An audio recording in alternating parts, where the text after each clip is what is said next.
So how do police and dispatchers respond when faced with life-threatening situations like the one Officer Brown found himself in Friday night?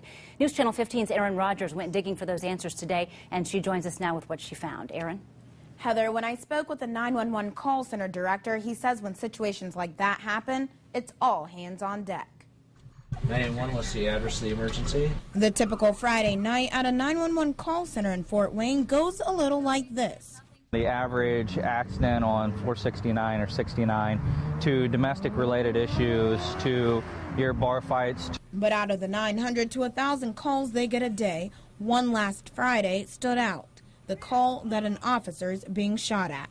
We give a generalized signal that tells everybody that we do have an officer in need of assistance. Officer Trevin Brown stopped a man identified as Daniel Spells after responding to a domestic dispute.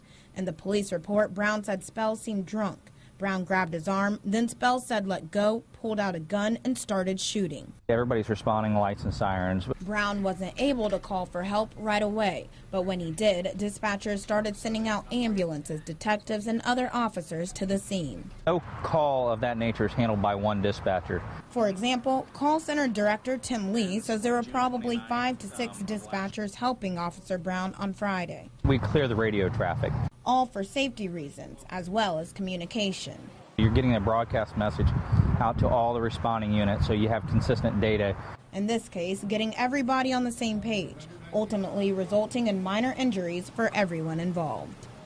Lee also told me that some of the dispatchers have spouses in law enforcement, so when that's the case, dispatchers have to pass the call on to someone else.